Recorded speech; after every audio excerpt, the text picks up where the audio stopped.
मैं सैयद जावेद हसन। अभी आप हमारे साथ देख रहे हैं गुलरेज हुदा साहब को। गुलरेज हुदा साहब पूर्व आईएएस अधिकारी हैं और वर्ल्ड बैंक के पूर्व निदेशक।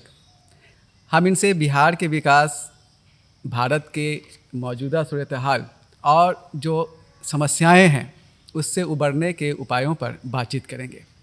लेकिन बातचीत से पहले कुछ हालात पर एक नज़र डालते हैं। Out of pocket health spending की वजह से 5 करोड़ 50 लाख लोग गरीब हो चुके हैं। बिहार में 100 रुपये के मेडिकल बिल पर राज्य सरकार सिर्फ 10 पैसे खर्च करती है। कोरोना की दूसरी लहर में 1 करोड़ लोगों की नौकरी चली गई और नौकरी वापस आने की कोई उम्मीद नहीं है। ख़ास बात यह है कि मर्दों के मुकाबले में औरतें ज़्यादा बेरोज़गार हुई हैं। इस साल मई तक बेरोज़गारी की दर 17.88% तक पहुंच गई है। बिहार के लगभग 25 लाख माइग्रेंट लेबर का कोई भविष्य नहीं है। यहाँ उनको काम नहीं मिल रहा है और बाहर काम हो नहीं रहा है। पिछले साल अप्रैल से लेकर अब तक 97% फैमिलीज़ की आमदनी घट चुकी है।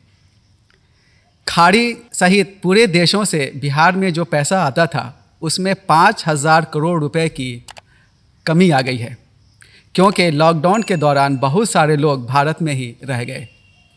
विदेशों से बिहार में मनी ऑर्डर के पैसे आने में 60% की गिरावट दर्ज की गई है।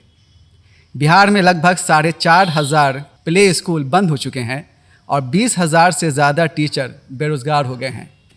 लेकिन पेट्रोल का दाम है कि 100 रुपये लीटर पहुंच गया है।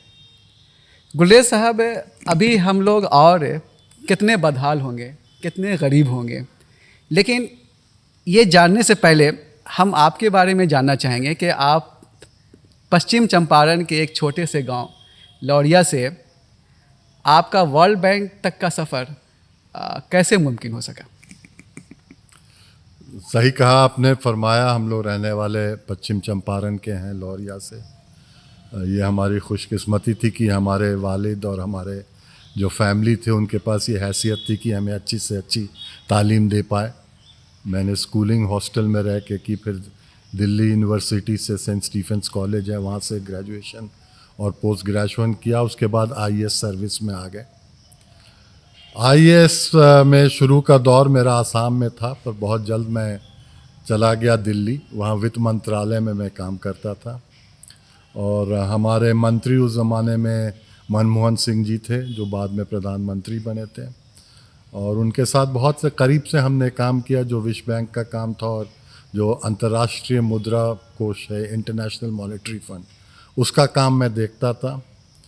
तो 1992 में जब ये मेन काम ज़रा कम हुआ तो मनमोहन सिंह जी ने ही मुझे वॉशिंगटन भेजा वर्ल्ड बैंक के लिए।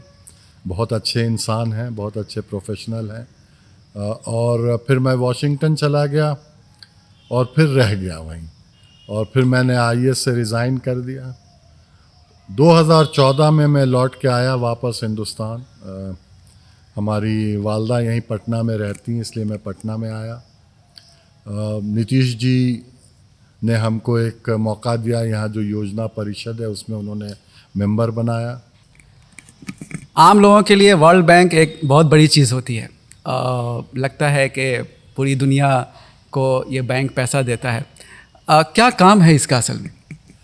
वर्ल्ड बैंक असल में वर्ल्ड बैंक और आईएमएफ दोनों को एक साथ देखा जाता है। और इसकी हिस्ट्री ये है कि जब सेकेंड वर्ल्ड वॉर ख़त्म हुआ तो यूरोप समझिए पूरा बर्बाद हो चुका था।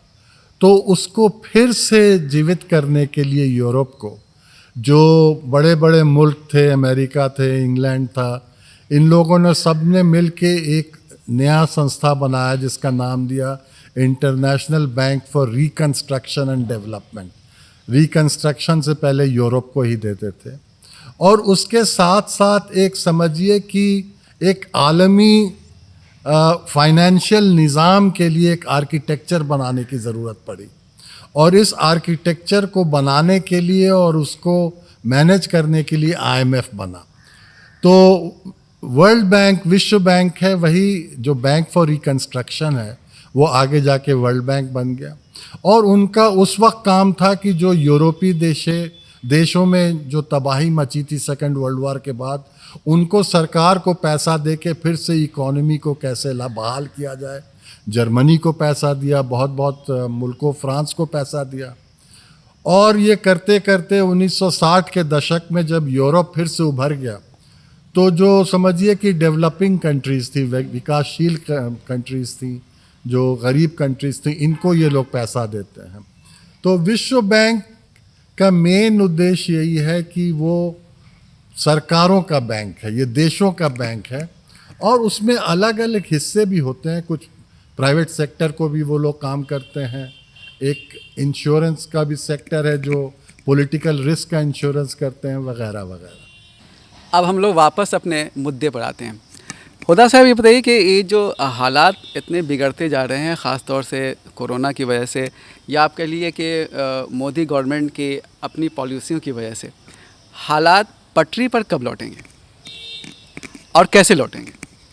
नहीं, ये बहुत ही बड़ा सवाल है, पर बहुत ही ज़रूरी सवाल है। समझिए कि जो भारत में एक तरह से अर्थव्यवस्था में जो गिरावट आना शुरू हुआ, वो गिरावट शुरू हुआ है नोटबंदी के वक्त से। 2016 के पहले जो हमारी आर्थिक स्थिति थी वो इतनी ख़राब नहीं थी, पर उसके बाद से एक समझिए कि एक ढलान पे हम लोग लग गए हैं। तो पहला नोटबंदी से बहुत ही डैमेज हुआ इकोनॉमी को। अभी उससे उभरे नहीं थे कि फिर ये जीएसटी लागू हुआ। जीएसटी टेक्निकली एक अच्छा औजार है टैक्सेशन का, पर जिस तरह से लागू हुआ हमारे भारतवर्ष में, इसको बहुत ही पेचीदा और कॉम्प्लेक्स बना दिया गया। बहुत से इसमें दर आ गए, रेट्स बहुत ज़्यादा हो गए, इसमें अफसरशाही बहुत ज़्यादा है, ब्यूरोक्रेटाइजेशन बहुत ज़्यादा है। इससे क्या हुआ है कि जो छोटे उद्योग हैं, जिन छोटे बिजनेसमैन हैं, या जो असंगठित क्षेत्र के लोग थे, जिनको अब समझिए कि फॉर्मलाइज होना पड़ रहा है, इन लोग पे बहुत गहरा चोट पड़ा। और सबसे बड़ा चोट पड़ा जब कोरोना पिछले साल शुरू हुआ। इस सब का नतीजा था कि पिछले साल हम लोग का ग्रोथ नेगेटिव था, जाके -9-10% जाके हुआ। इस साल भी पहले क्वार्टर में नेगेटिव ग्रोथ है।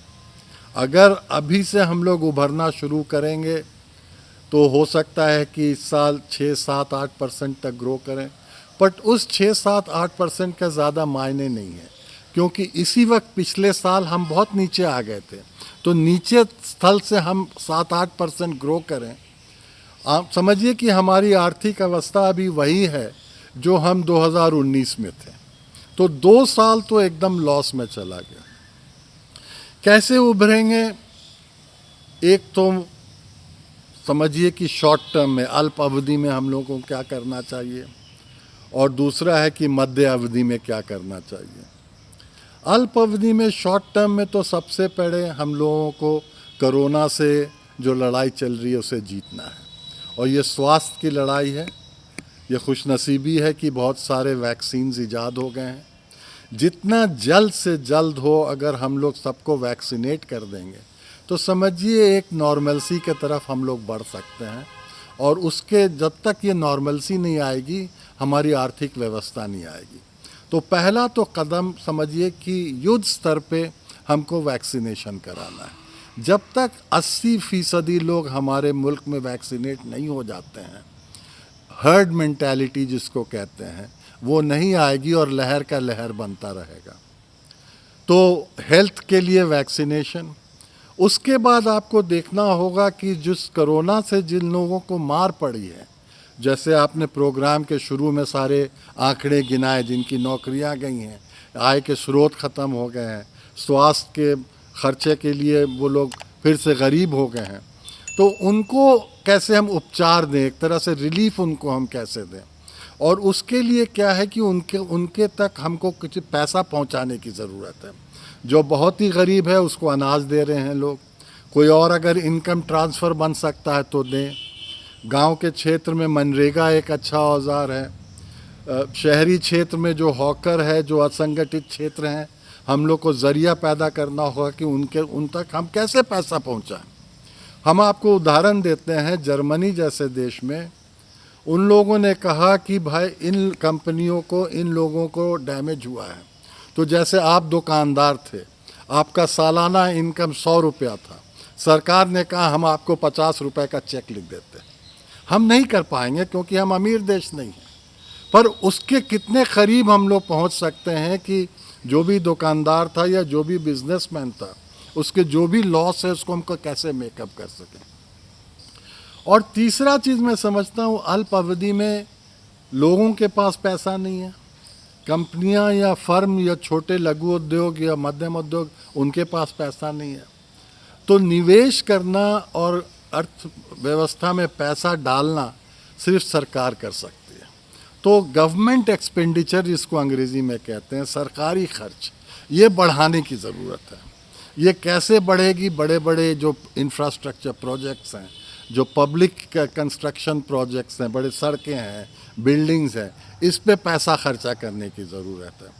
मध्य अवधि में उभरेंगे हम लोग, पर उसके लिए एक कॉन्फिडेंस लाना पड़ेगा, एक आत्मविश्वास सब में लाना पड़ेगा। एक जो डर बैठ गया है कोरोना से, वो डर को हटाना पड़ेगा।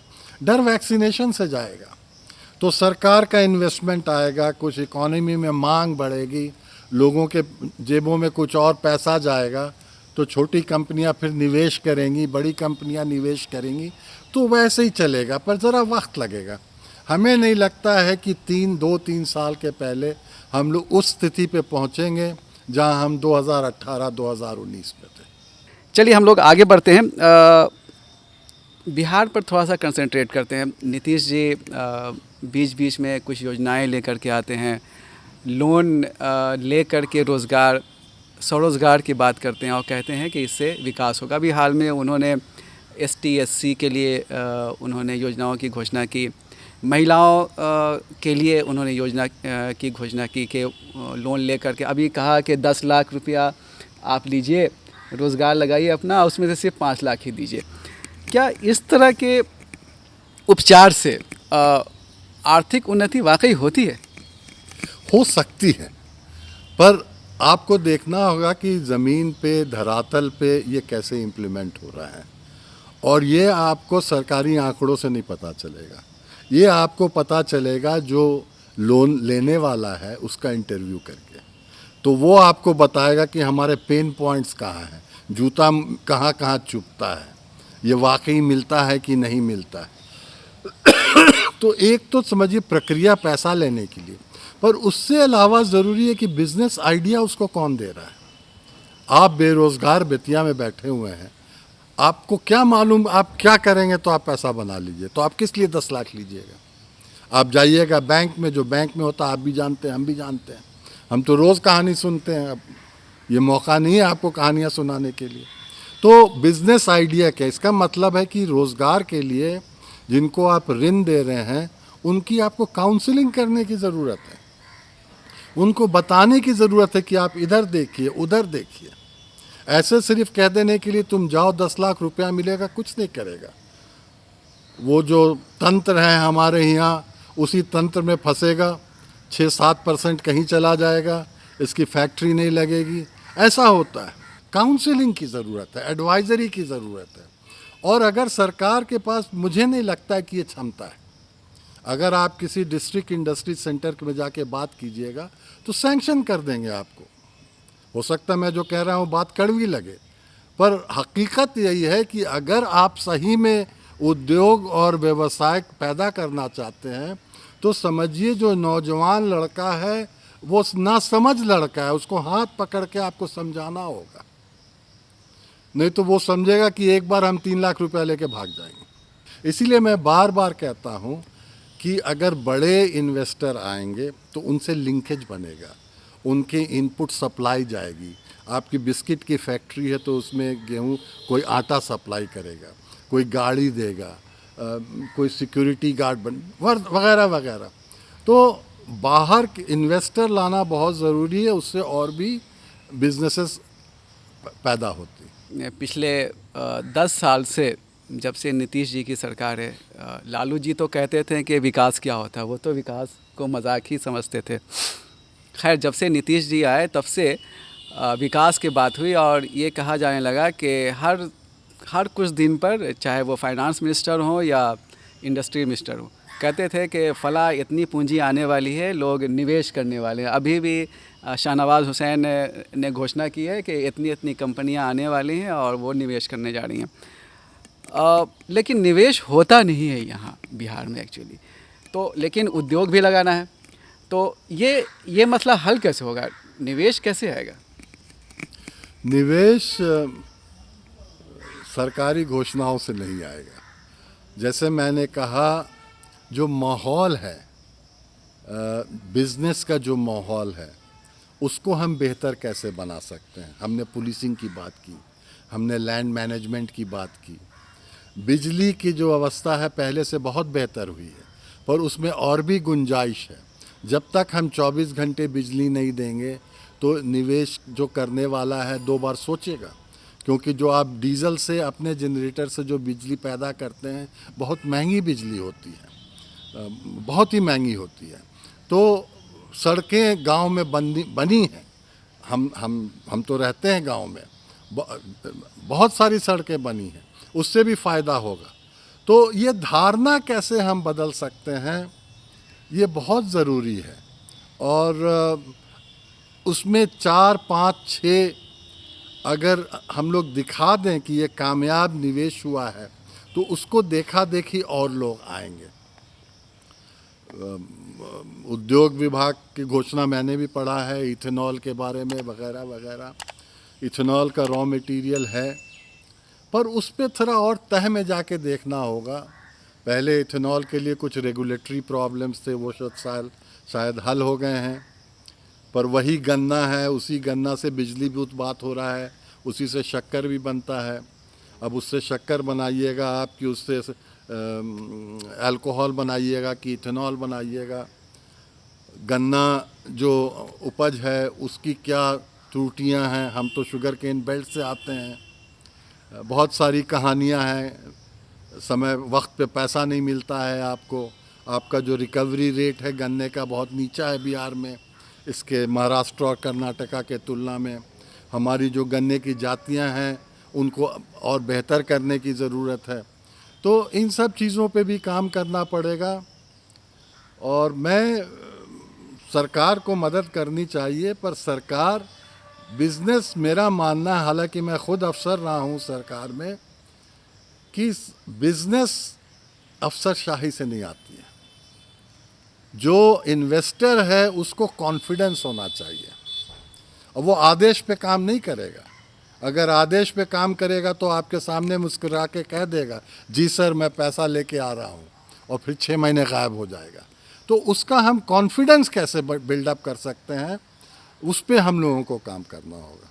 अभी एक स्टडी रिपोर्ट आई है कि कोरोना काल में जिस तरह से नौकरियां चली गई, आमदनी घट गई, उससे नौजवान तबका जो है वो काफ़ी डिप्रेशन में है। और ये बात भी सही है कि कोई बहुत बेहतर भविष्य नज़र नहीं आती है।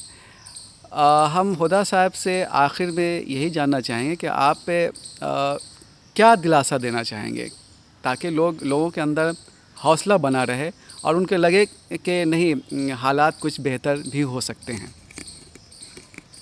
मैं तो यही कहूँगा कि अंग्रेज़ी में अगर कहिए तो उसको कहिए, we can not afford to fail, कि हम नाकामयाबी बर्दाश्त लायक नहीं है, तो सफल तो होना ही है हमें। और जो नौजवान तबका है उनको आगे बढ़ के समझिए कि अपने भविष्य के लिए, उनके मुस्तकबिल के लिए अपने खुद से एक तरह से मेहनत करके आगे करना पड़ेगा।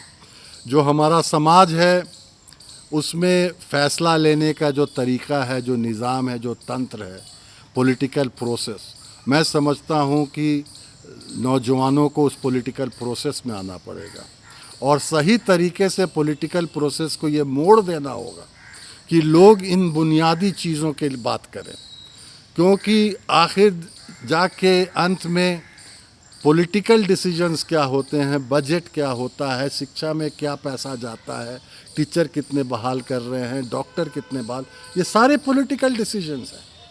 तो हम कहेंगे नौजवानों को आगे बढ़ के अपने भविष्य के लिए आप लोग पॉलिटिकल प्रोसेस में आइए और पॉलिटिकल प्रोसेस को ऐसा सकारात्मक मोड़ दीजिए कि इन बुनियादी चीज़ों पे वो तवज्जो दे, इन बुनियादी चीज़ों पे ध्यान दे, ना तो धर्म और जाति की राजनीति में फंस के रह जाए। तो ये थे हुदा साहब जिनकी आपने काफ़ी बेहतरीन गुफ्तगू सुनी, और हम उम्मीद करते हैं कि ये बिहार के लिए भी और बिहारियों के लिए भी ये गुफ्तगू काफ़ी मुफीद साबित होगी। कैमरा पर्सन शीश अहमद के साथ मैं सैयद जावेद हसन, बिहार लोक संवाद .net पटना।